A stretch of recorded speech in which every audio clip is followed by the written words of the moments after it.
பிள்ளை நாங்கள் இன்றைக்கு 2010ஆம் ஆண்டு 53வது MCQ கேள்வியை பார்ப்போம். ஏன் இந்த கேள்வி என்றால் கொஞ்சம் வித்தியாசமான ஒரு கேள்வி. அதே மாதிரி இது கன்செப்ட் கொஞ்சம் வித்தியாசம். வளமையாக நாங்கள் தியரியில் படிக்கிற விஷயத்தை விட கொஞ்சம் ஒரு வித்தியாசமான ஒரு வழியில் வந்திருக்குது. இது சம்மந்தமாக நிறைய முதல் கேள்விகள் வந்திருக்குது. பெரும்பாலும் இனி வர காலங்களில் என்ன செய்யலாம், இப்படியான கேள்விகள் கேட்கப்படலாம். சரியா? இது பேசிக் 2010ஆம் ஆண்டு 53வது MCQ. சரிதானே? நிறைய பேர் செய்து பார்த்துருப்பீங்க. 2010ஆம் ஆண்டு 53வது MCQ கேள்வியை பாருங்கள்.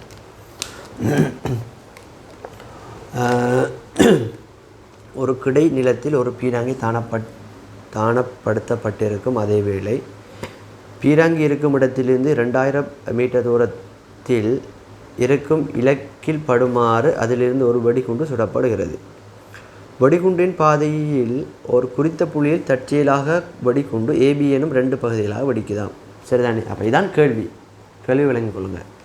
அப்போ என்னது, ஒரு 2000 மீட்டர் தூரத்தில் இருக்கிற ஒரு இலக்கை நோக்கி ஒரு குண்டு வந்து சுடப்படுதா. அப்போ எங்களுக்கு விளங்கும் எரிய பாதையில் சுடப்படுது. சுடப்படுற நேரம் அந்த குண்டு போகிற நேரம் 2 துண்டாக வெடிக்குதாம். வெடித்ததுக்கு பிறகு அதில் ஏதோ ஒரு துண்டு ஒரு இடத்துல விடுதுன்றால் மற்ற துண்டு எந்த இடத்துல விடுமென்று தான் கேள்வி. தான் அந்த கேள்வியோட சாராம்சம். நாங்கள் இது சம்மந்தமாக நாங்கள் ஒரு விஷயம் நாங்கள் பார்த்தோம். நாங்களோட பேப்பர் கிளாஸில் திணிவு மையம் பார்க்குற நேரம் நாங்கள் படிச்சிருப்போம். அது இந்த கேள்வியோட கொஞ்சம் வித்தியாசமான கேள்விகள். அதில் எப்படி கேள்வி வருதுன்றால், ஜெயக்குமார் சாரோட புக்கில் 2 மனிதர்கள் என்ன செய்கிறாங்க, ஒரு உராய்வற்ற இப்படி ஒரு ட்ரோல்லி ஒப்பமான தரையில் இப்படி 2 ட்ரோல்லியில் இருக்கிறாங்களாம்.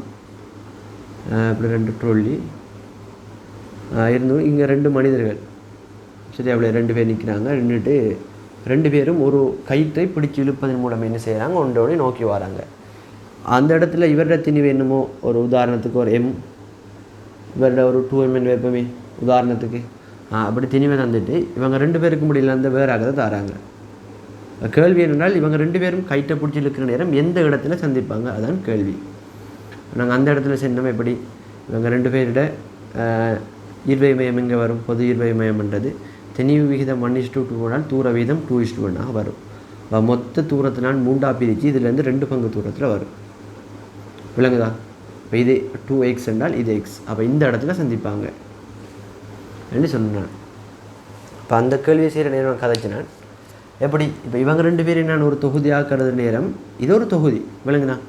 தொகுதியில் இந்த இலையில் தாக்கி இவங்க 2 பேரும் இலையை பிடிச்சி இழுக்கிறாங்க தானே. அப்போ இலை என்று வார நேரம், தொகுதியாக வார நேரம் இந்த தொகுதியில் புறவிசை இல்லை. வெளியிலேருந்து ஒரு ஆள் தள்ள இல்லாத அவங்க 2 பேரும். உதாரணமாக இப்போ நீங்கள் எப்படி கேள்வி வந்து தானே பாஸ் பேப்பரில் இப்படி ஒரு பஸ்ஸில் சரியா பஸ் உதாரணத்து வைங்களேன், இப்படி ஒரு பஸ் ஒன்று இருக்குது.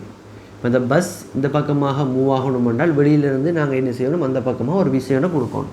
நாங்கள் தான் இப்போ உதாரணத்துக்கு இதுக்குள்ளுக்கு ஒரு ஆள் நின்று கொண்டு இந்த பஸ் இந்த பக்கமாக தள்ளுறாரு. எப்பவுமே பஸ்ஸுக்கு உள்ளுக்கு நின்று கொண்டு தள்ளுறாரு. அந்த பஸ் என்ன செய்யுமா, அசையுமா? இல்லை. ஏன்னால எங்களுக்கு தெரியும், இந்த பஸ் அசையணும் என்றால் ஒரு புற விசை ஒன்று வேணும். வெளியிலேருந்து ஒரு எக்ஸ்டர்னல் ஃபோர்ஸ் ஒன்று தேவை. இப்போ இங்கே இவர் கொடுக்குற விசை பஸ்ஸுக்கு போகும், சமணம் எதிராக பஸ் இங்கே தள்ளும். தொகுதியாக எடுக்கிற நேரம் இது 2ம் கேன்சல் ஆகிடும். விளங்குதா? அதே மாதிரி தான் இங்கே. இப்போ இவர் என்ன செய்வார், இந்த இலையை பிடிச்சி இங்கே இழுப்பார். அதே மாதிரி இவர் என்ன செய்வார், அங்கால இழுப்பார். இது நாங்கள் தொகுதியாக்குறது நேரம் இதில் தாக்குற விசைன்றது 0 போகும். அப்போ இதை நான் விளங்கப்படுத்துறது என்ன சொன்னேன் என்றால், புலையில் விசை என்னது புறவிசை தாக்காத விடத்து விளங்குதா, புறவிசை தாக்காத விடத்து தொகுதியின் ஈர்வை மையத்தில் மாற்றம் ஏற்படாது என்று சொன்னான். விளங்குதா? இப்போ இந்த இடத்துல இவருடைய திணிவு M, இவருடைய திணிவு 2M என்றால் நான் சொன்ன மாதிரி இந்த இடத்துல வரும். இதுலேருந்து 2x தூரத்தில் 2 மடங்கு தூரத்தில் வரும். இப்போ இவங்க 2 பேருக்கும் இடையில் புறவிசை இல்லை தானே. இப்போ தொகுதியாக எடுக்கணும் புறவிசை இல்லை தானே. அப்போ இவங்க 2 பேரும் அசைஞ்சு கொண்டு வர நேரம் இது இவங்க 2 பேரும் பொது ஈர்வை மையம் என்றது இதே இடத்துல தான் இருக்கும். விளங்குதா? இதே இடத்துல தான் இருக்கும். இப்போ இவங்க 2 பேரும் சந்திக்கிற நேரம் அதே இடத்துல தான் இருக்கும். விளங்குதா? அப்போ சந்திக்கணும் என்றால் இந்த இடத்துக்கு வரணுமே. அப்போ அங்கே கேள்வி எப்படி என்றால், இவர் இவ்வளோ தூரம் வரணும், இவ்வளோ தூரம் வரணும். அதாவது இந்த மொத்த தூரத்தின் 2 மடங்கு. இது ஒரு 2x எடுப்போம், 2x தூரம் வரணும். இதுதான் கன்செப்ட். இப்போ இந்த கேள்வி தான் நாங்கள் ஜெயக்குமார் சார்ட்ட புக்கில் இருக்கிற கேள்வி. சரிதானே? அப்போ நாங்கள் என்ன செய்வோம், இப்போ இந்த கேள்வி இப்போ 2010 ஆம் ஆண்டு 53வது கேள்வியில் என்ன கன்செப்ட் என்றால் இதான் கன்செப்ட். புறவிசை தாக்கலால் ஈர்வை மையத்தில் அந்த பாதையில் அதில் அமைவிடத்தில் மாற்றம் ஏற்படாது என்றதான் கன்செப்ட். நான் என்ன செய்ய போகிறோம்னால் அதை இன்னும் முறுக்க விளங்கப்படுத்த போகிறோம். எது அந்த கன்செப்டை நாங்கள் சென்னோடனே நம்பியெல்லாம் தானே பண்ணி, அப்போ அதை நாங்கள் என்ன செய்வோம், சில உதாரணங்கள் வச்சுக்கணும், என்ன செய்வோம், அதை நாங்கள் ப்ரூவ் பண்ணி பார்ப்போம். இப்போ உதாரணத்துக்கு சரியா அப்படி எடுங்க, ஒரு திணிவு இப்படி ஒரு திணிவு சரியா பிள்ளை. இந்த திணிவு என்ன செய்யுது என்றால் அதில் ஈர்வை மையம் எங்கே இருக்குது, இந்த இடத்துல இருக்குது. நான் ஒரு நிலை குத்தாக அச்சத்துறேன், அந்த நிலை குத்து கோட்டின் வழியே இருக்கும்.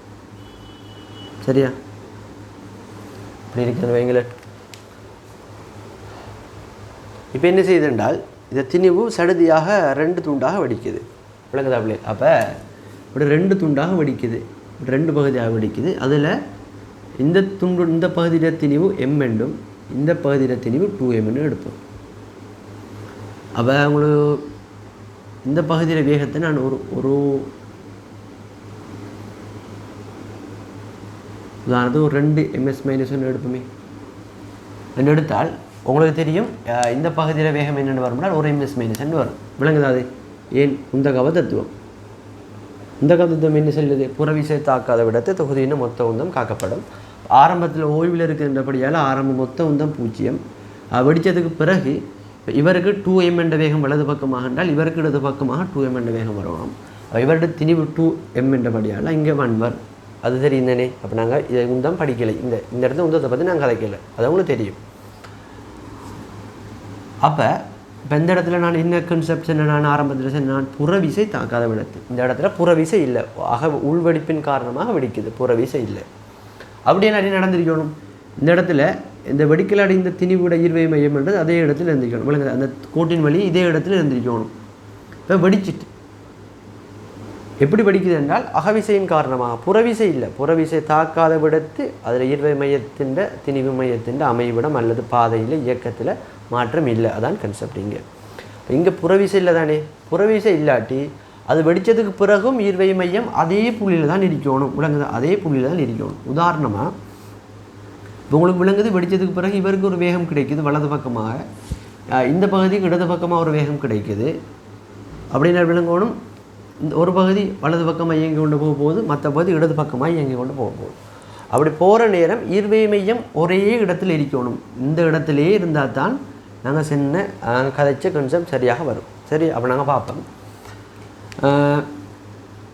இதில் வேகம் 2 மீட்டர்/செகண்ட் என்றால் ஒரு செகண்டுக்கு 2 மீட்டர் தூரம் போகும். அது விளங்குது தானே உங்களுக்கு? ஒரு செகண்டுக்கு 2 மீட்டர் தூரம் போகும். எது? இந்த M திணிவுன்றது. விளங்குது? M திணிவுன்றது ஒரு செகண்டுக்கு 2 மீட்டர் தூரம் போகும். இது வெடித்து அடுத்து ஒரு செகண்டில், விளங்குது? அடுத்த ஒரு செகண்டில் இவர் 2 மீட்டர் தூரம் போவார். இங்கேருந்து விளங்குதா? இதே அச்சிலேருந்து ஒரு 2 மீட்டர் தூரம். என்ன திணிவு? 2M திணிவு. இந்த இடத்துல நிற்பார்.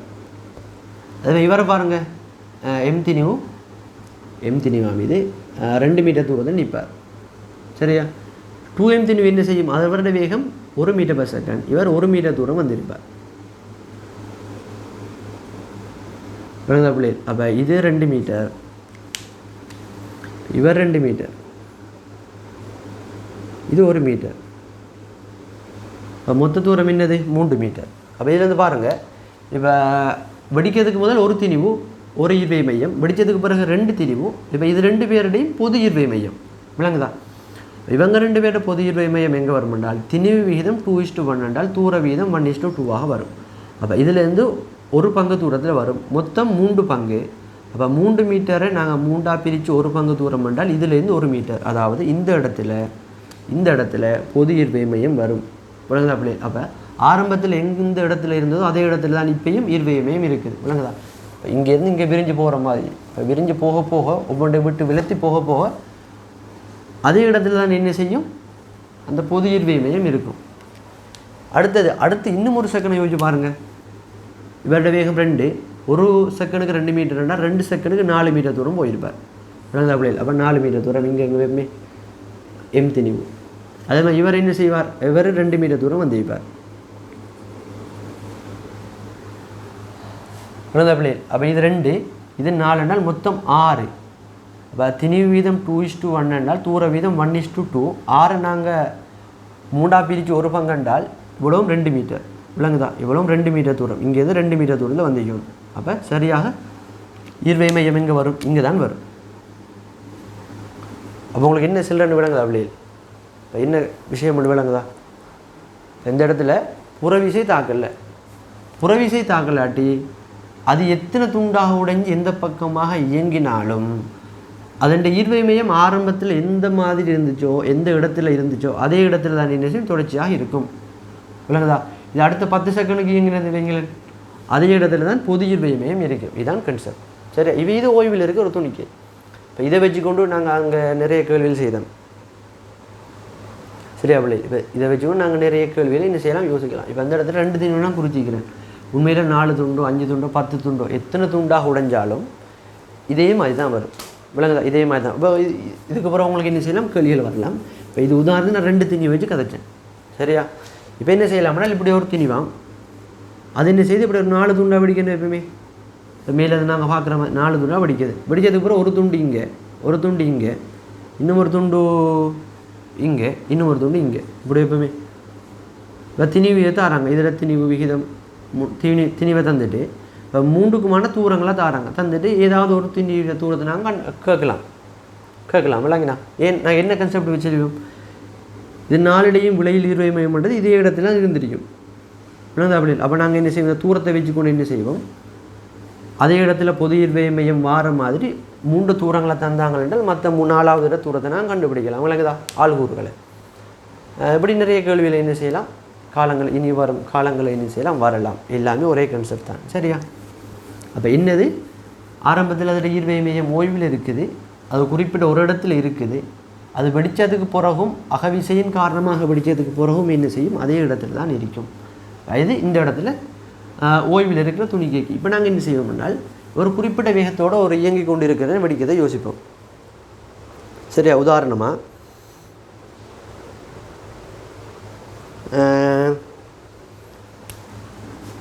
இப்படி என்ன செய்வோம், இப்படி ஒரு துணிக்கை சரியா பிள்ளைகள் ஒரு 2 ms - வேகத்தோடு இயங்கி கொண்டு இருக்குது. திணிவு நாங்கள் ஒரு 3 m எடுப்போம். 3 m சரியா பிள்ளை. இது என்ன செய்யுது, இப்போ இயங்கி கொண்டு இருக்கிற நேரம் வெடிக்குது. ஈர்வை மையம் இந்த இடத்துல இருக்கும். டிசம்பர் நோட்டில் தளத்துக்கு வருவோம். இவருடைய திணிவு 3 m 3 m. இயங்கி கொண்டு இருக்கிற நேரம் திணிவு விகிதம் 2:1 வெடிக்கணும். எப்பயுமே 2:1 அதே மாதிரி தான். சரியா, அப்போ நான் இதை என்ன செய்யணும், இப்போ வெடிக்கிறத நான் இங்கே இழக்கிறேன். இப்படி 2 துண்டு ஆக்குறேன்.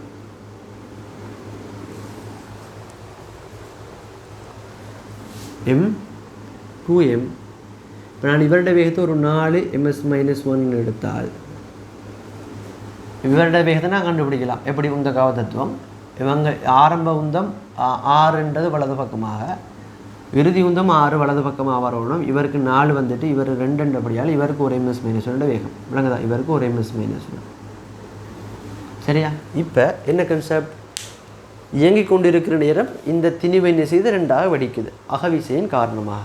அப்போ புறவிசையில் தானே, புறவிசை தாக்கலோட என்ன செய்யாது, அதில் ஈர்வை மையத்தின் இயக்கத்தில் அதில் அமைப்பில் மாற்றம் ஏற்படாது.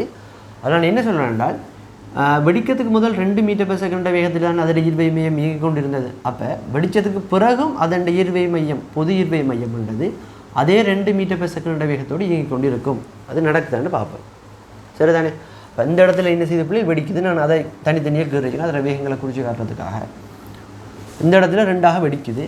வெடிக்கிற நேரம் உங்களுக்கு விளங்குது, 2மே ஒரே பக்கமாக தான் இயங்க போகுது நாங்கள் எடுத்த வேகத்துக்கு அமைவாக. சரியா, அப்போ பாப்பம் வெடித்து அடுத்த 1 செகண்டில் இந்த திணிவு, இந்த m திணிவுன்றது 4 மீட்டர் தூரம் போகும் அடுத்த 1 செகண்டில். விளங்குதா, இவருடைய வேகம் 4 m/s என்றால் 1 செகண்டுக்கு 4 மீட்டர் தூரம் போவார். அப்போ இந்த இடத்துல வெடிக்குது என்றால் இதில் இருந்து சரியாக ஒரு 4 மீட்டர் தூரம், 4 மீட்டர் தூரத்தில் இந்த m திணிவு இருக்கும். வெடித்து அடுத்த செகண்டாக வெடித்து 1 செகண்டில். அதே மாதிரி இவரை பாருங்கள், இவர் வெடித்து 1 செகண்டில் 1 மீட்டர் தூரம் போயிருப்பார். இப்போ இங்கேருந்து இந்த இடத்துல இப்போ 2m திணிவு. சரியா? 2m திணிவு. இது 1 மீட்டர். இது மொத்தம் 4 மீட்டர் என்றால் இவ்வளவும் 3 மீட்டர். அது விளங்குதா உங்களுக்கு? 3 மீட்டர் தானே. இப்போ இது ரெண்டுடையும் பொது ஈர்வை மையம் எங்கே வரும் பாருங்கள். திணிவு விகிதம் 2:1 என்றால் தூர விகிதம் 1:2. மொத்தம் 3 மீட்டர் என்றால் இதை 3ஆக பிரித்து ஒரு பங்கு தூரம், அதாவது இங்கேருந்து 1 மீட்டரில், இதிலிருந்து 1 மீட்டர் தூரத்தில் பொது ஈர்வை மையம் வரும். இந்த இடத்துல ஜி வரும். விளங்குதா அப்படியே? அப்போ இந்த தூரம்ன்றது 1 மீட்டர். விளங்குதா? 1 மீட்டர். இந்த இடத்துல இருந்து விளங்குதா? ஆரம்ப இடத்துல இருந்து இப்போ பொது ஈர்வை மையம் எவ்வளோ தூரம் போயிருக்குன்றால் இங்கே 1 மீட்டர், இது 1 மீட்டர், மொத்தமாக 2 மீட்டர் தூரம் போயிருக்கு.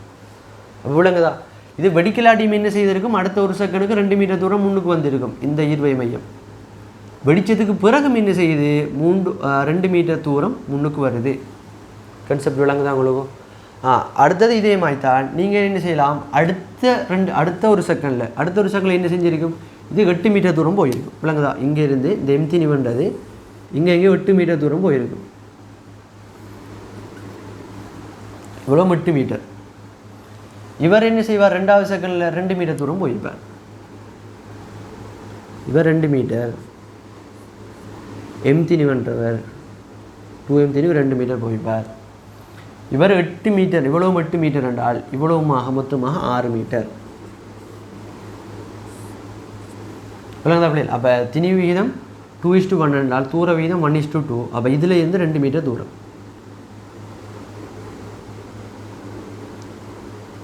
இப்போ இதில் இருந்து 2 மீட்டர் தூரம்.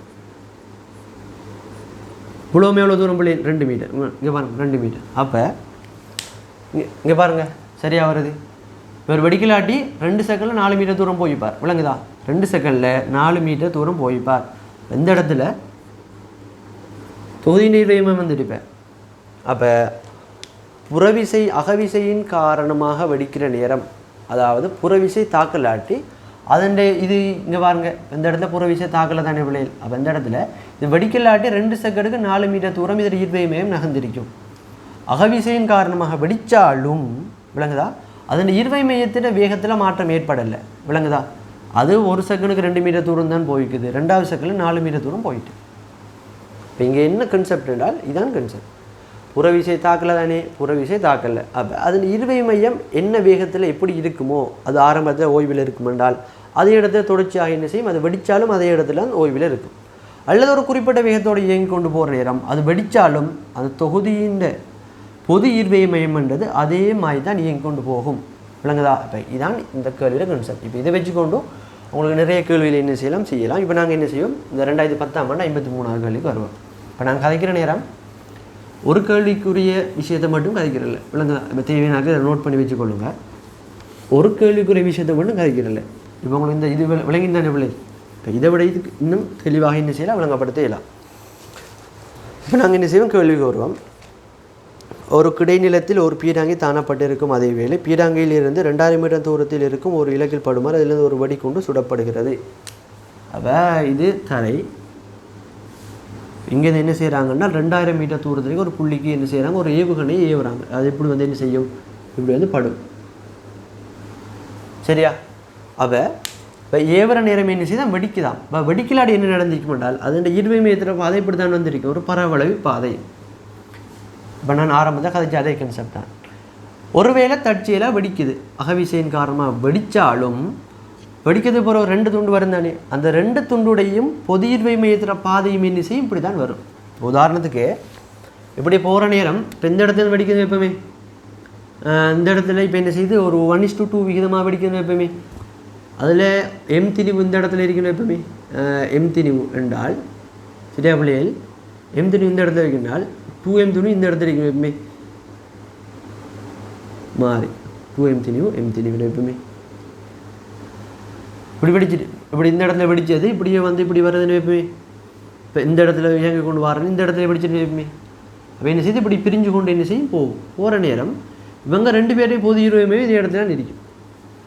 வெடிக்கலாட்டி அதில் ஈர்வை மையம் என்ன பாதையினூடாக இயங்கியிருக்குமோ அதே இடத்துல தான் என்ன செய்யும், வெடித்தாலும் இருக்கும். ஏன் இப்போ நாங்கள் எவ்வளோ நேரமும் கழிச்சது தான் விளங்குதா பிள்ளை. புறவிசை தாக்கலாட்ட என்ன செய்யாது, அதன் ஈர்வை மையம் மாறாது. உதாரணத்துக்கு எந்த இடத்துல வைப்போமே, இந்த இடத்துல எப்படி வைப்போமே, இப்படி நீங்கள் பார்த்தாலும் திணிவீதை பார்த்தீங்கன்னா சரியாக இதே இடத்துல தான் இவங்க 2 பேர் இந்த ஈர்வை மையமும் வந்து இருக்கும். நீங்கள் திணிவுகளை வச்சு பார்த்தீங்கள் என்றால் இதான் கேள்வி. சரிதானே? இவ்வளோ நேரம் கதைச்சது இதுக்கு தான். விளங்குதாப்ளே? அதனை பொது ஈர்வை மையம்ன்றதுல பாதை வெடித்தாலும் வெடிக்கலாட்டியும் என்ன செய்யாது, மாறாது. எப்படி இருக்கிற நேரம் அதில் புறவிசை தாக்கலாட்டி.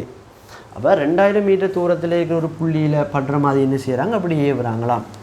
ஏவுற நேரம் ஏபிஎனும் இருபகுதிகளாக வெடிக்கின்றன. ஏயின் திணிவு பியின் திணிவு 2 மடங்காக இருக்கும். அதேவேளை இரு பகுதியிலும் ஒரே நிலைக்குத்து தளத்தில் சென்ற பின்னர் நிலத்திலிருந்து படுகிறது. பீராங்கியிலிருந்து இலக்கின் திசையில் 1800 மீட்டர் தூரத்தில் ஏ படுமாயின். அப்போ இது 2000 தானே உள்ளே, இது 2000, 1800 மீட்டர் தூரத்தில் பி ஏ படுதான். அப்படி வர உதாரணத்துக்கு இங்கே வெடிக்கணும் எப்பவுமே, இங்கே வெடிக்கிறது வைப்போம், இப்படி வந்து இங்கே வருதான் 1800. சரியா? இந்த தூரம் 1800, இது ஏ. ஏயின் திணிவு பியின் திணிவு எம் 2 மடங்கு. அப்போ இதனை ஒரு 2m எடுத்தால் மற்ற திணிவு என்னது? இப்போ இது ஏ என்றால் இதில் பியை விட இது 2 மடங்குனால் அது எம்மாக இருக்கும். மொத்த திணிவு 3m. இந்த இடத்துல 3m வரும். சரியா? இயங்கி கொண்டு வர நேரம் வெடிக்குதானே, இப்போ வெடித்து இந்த இடத்துல படுது. சரியா? வெடிக்காமல் இருந்திருந்தால் இப்போ 2 திணிவு தானே, ஒரு திணிவு எங்கே விழுந்துன்னு எனக்கு தெரியாது. இப்போ நான் அதை தான் கண்டுபிடிக்க போகிறேன். வெடிக்காமல் விட்டிருந்தால் இந்த இடத்துல பொது ஈர்வைமையம் வந்திருக்கும். இல்லை 2 பேரும் தரையடிக்கிற நேரம் இந்த இடத்துல பொது ஈர்வைமையம் வந்திருக்கும். வெடித்ததுக்கு பிறகும் என்ன செய்யணும், இதே இடத்துல தான் பொது ஈர்வைமையம் வரணும். இப்போ திணிவு விகிதம் இது 2 தானே பிள்ளைகள், அது 1. அப்போ 2 பேருடைய விலையில் ஈர்வை மையமும் நடுவில் வருதுன்றால் இவர் இடது பக்கமானால் மற்றவர் வலது பக்கம். அது எங்களுக்கு தெரியும், நாங்கள் ஆரம்பத்தில் நிறைய கதைச்சிட்டேன். இப்போ தூர விகிதம் இது திணிவு விகிதம் 2:1 என்றால், திணிவு விகிதம் 2:1 என்றால் தூர விகிதம் 1:2 இருக்கும். அப்போ இந்த தூரத்தை விட டபுள் மடங்கு தூரத்தில் இந்த இடத்துல திணிவு விழுந்திருக்கும், அந்த எம் திணிவுன்றது. விளங்குதா? அப்போ தான் சரியாக இந்த இடத்துல என்ன செய்யும், பொது ஈர்வைமையும் வரும். விளங்குதா பிள்ளை? அப்போ இது 1800 மீட்டர் தானே, 1800 மீட்டர். அப்போ ஏவில்றது 1800 மீட்டர். இவ்வளோ 1800 என்றால் இவ்வளோ 200, இவ்வளோ 200 என்றால் இவ்வளோ எவ்வளோ தூரம் பிள்ளைகள், 400 மீட்டர் வரும். விளங்குதா? 400 மீட்டர். அப்போ இங்கே இருந்தான தூரம் தானே கேட்டிருக்கீங்க. இங்கேருந்து இதுக்கான தூரம்ன்றது 2000, இங்கே 400, 2400. விளங்குதா? என்ன கன்செப்ட், எப்படி நாங்கள் செய்தோம்டி. இப்போ இது வெடிக்கலாட்டு என்ன செய்திருக்கும், அதுனா பொது ஈர்வைமையம் இந்த இடத்துல வந்திருக்கும், தரையில் வந்து படுற நேரம். அது வெடிச்சதுக்கு பிறகு என்ன செய்யும், அதே இடத்துல தான் வந்திருக்கும் பொது ஈர்வைமையம்ன்றது. விளங்குதா? அதான் அந்த அகவிசை தாக்கலாட்டி அதன் ஈர்வை மையத்தின் இயக்கத்தில், அந்த பொது ஈர்வை மையத்தின் இயக்கத்தில் எந்த மாற்றமும் ஏற்படாது. பொது ஈர்வை மையமும் இது வெடித்து 2 வேறையாக இயங்கினாலும் அதன் பொது ஈர்வை மையம் இதே இடத்துல இருக்கிற மாதிரி என்ன செய்யும், அந்த 2 திணிவுகளும் இயங்கி கொண்டு வரும். தரையில் படுற நேரமும் இதே இடத்துல பொது ஈர்வை மையம் இருக்கிற மாதிரி தான் தரையில் படும். அப்போ இங்கே திணிவு விகிதம் 2:1 தராங்க. தூர விகிதம் எப்படி வரணும், 1:2 வரணும். இந்த 1க்குரிய நீளம்ன்றது 200, அப்போ 2க்குரியது 400. இதிலிருந்து 400 மீட்டர் என்றால் சுடப்பட்ட புள்ளியிலிருந்து மொத்தம் 2000 + 400, 2400 மீட்டர் என்று வரும். இந்த கேள்வி இது விளங்கிட்டாப்ளே. அது சின்ன ஒரு கன்செப்ட், இதில் பெருசாக கஷ்டப்படுறதுக்கு ஒன்றும் இல்லை. சரியா பிள்ளை? இதில் பெருசாக கஷ்டப்படுறதுக்கு ஒன்றும் இல்லை. இங்கே பார்த்தீங்கன்னா விளங்கும் உங்களுக்கும், இந்த இடம் பார்த்தீங்கன்னா விளங்கும். சரியா? இதிலேருந்து 400 மீட்டர் தூரம் அங்கால அந்த குண்டு விழுந்திருக்கும். இப்போ இதை மாதிரி உங்களுக்கு என்ன செய்யலாம், இப்போ இதான் கன்செப்ட். இதை நீங்கள் நல்லா ஞாபகம் வச்சுக்கொண்டீங்கன்னால் இது நிறைய இடத்துக்கு உங்களுக்கு என்ன செய்யும், யூஸ் பண்ணப்படும். நாங்கள் ஆரம்பத்தில் ஜெயக்குமார் சார் கேள்வியில் நாங்கள் நிறைய கேள்விகள் பார்த்துட்டோம். இதை வச்சு இப்படி இயக்கம் சம்மந்தமாக நாங்கள் என்ன செய்யும், இது உங்களுக்கு புதுசாக இருக்கும். இயங்கி கொண்டு நிறைய பாதையில் இயங்குற மாதிரி இப்படி என்ன இது வந்தாலும் ஏதோ ஒன்று வெடிக்குது என்றால் நீங்கள் என்ன செய்யணும், உங்களுக்கு இனி கேள்விகள் வார நேரம் கேள்வியில் பார்க்குற நேரம் ஏதோ ஒரு இடத்துல வெடிக்குது, உள்வெடிப்பின் காரணமாக வெடிக்குது என்றால் அந்த இடத்துல நீங்கள் ஈர்வை மையத்தையும் நீங்கள் ஒரு கொஞ்சம் யோசிச்சு பார்க்கணும். விளங்குதா? இப்போ புதுசாக கேள்வி வார நேரம், இப்போ புது ஐடியாஸில் வார நேரம் நாங்கள் இப்போ இந்த இடத்துல சுடப்படுது 2 துணிக்கு என்றால் நாங்கள் என்ன செஞ்சுருப்போம், எரிய மணி யோசிச்சிருப்போம். அப்போ எரியத்தில் எங்களுக்கு எறியல் வேகமும் தெரியா, எறியப்படுற கோணமும் தெரியா, அப்போ நாங்கள் என்னத்தை கண்டுபிடிப்போன்னு யோசிச்சு கொண்டு இருப்போம். ஆனால் இந்த இடத்துல இதெல்லாம் கன்செப்ட் இல்லை, எரியம் கன்செப்டே இல்லை. இங்கே என்னது ஈர்வை மையம் அகவெடிப்பின் காரணமாக அகவிசையின் காரணமாக வெடிக்குது. அப்போ நீங்கள் என்ன விளங்கிருக்கணும், அது வெடித்ததுக்கு பிறகு அது தொகுதியாக நாங்கள் எடுக்கிறோம், தொகுதியில் ஈர்வை மையத்தில் இயக்கப்பாதையில் மாற்றம் ஏற்படாது. அது வெடிக்கலாட்டி என்னமா இயங்கிருக்குமோ வெடித்ததுக்கு பிறகும் தொகுதியில் ஈர்வை மையம் என்றது அதே பாதையினூடாக இயங்கிருக்கும்ன்றது விளங்கிருக்கணும். சரியா? ஓகே.